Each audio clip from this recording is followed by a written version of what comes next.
आज में आप सबों का स्वागत है और मैं हूं संतोष सिंह।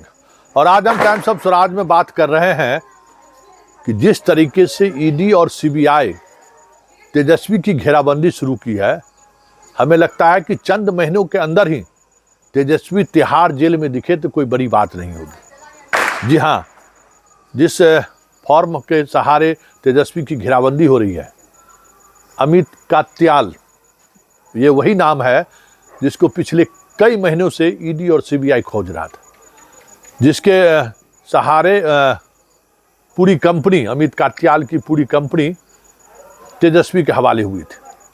हाल ही में उनकी गिरफ्तारी हुई है और आज फिर 2 दिनों का रिमांड अवधि उसकी बढ़ गई है।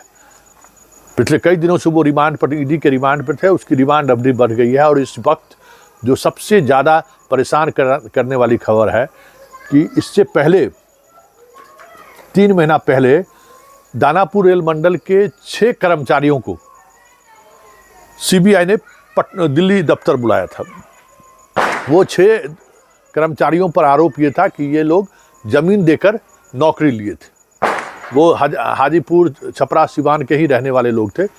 उन 7 के बारे में ये खबर आई थी कि ये 7 से जब पूछताछ हुई तो वो सभी के सभी सरकारी गवाह बन गए कि हाँ, हमने ज़मीन दी, उसके बदले में लालू यादव ने हमें नौकरी दी है। अब 10 दानापुर के 10 और कर्मचारियों को सीबीआई की नोटिस मिली है।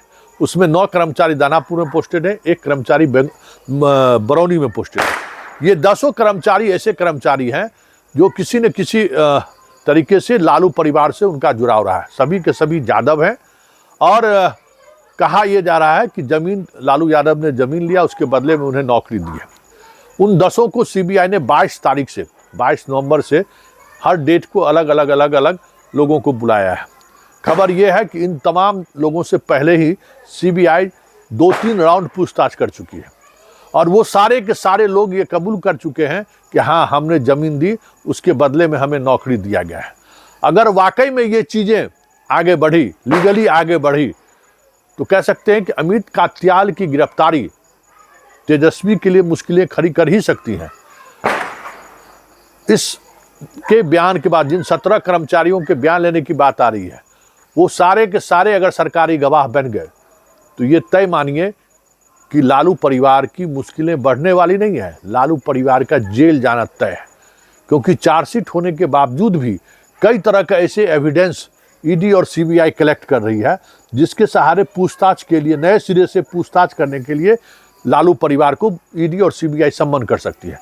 क्योंकि ये सारा एविडेंस, बात गौर करने वाली बात है, एक चीज़ गौर करिए कि चार्जशीट दाखिल होने के बाद, फिर पूरक चार्जशीट दाखिल होने के बाद अमित कात्याल की गिरफ्तारी हो रही है। मतलब इनके खिलाफ जो पूछताछ के दौरान जो एविडेंस आएंगे वो एक अलग तरीके के एविडेंस होंगे, फिर अलग से नया चार्जशीट दाखिल हो सकता है। उस मामले में तेजस्वी और तेजस्वी के बाकी रिश्तेदारों की घेराबंदी हो सकती है। ये लीगल एक्सपर्ट भी करते हैं। साथ ही ये जो 10 नए कर्मचारी सामने आए हैं, जिनके बारे में अमित कात्याल से पूछताछ के बाद ये सामने आई है कि ये 10 कर्मचारी जो हैं जिन्हें नौकरी देने के बदले में लालू परिवार ने जमीन लिया, ये पूछताछ के दौरान ये फैक्ट सामने आया है। उन 7 के बारे में भोला यादव से बहुत सारी जानकारी मिली थी।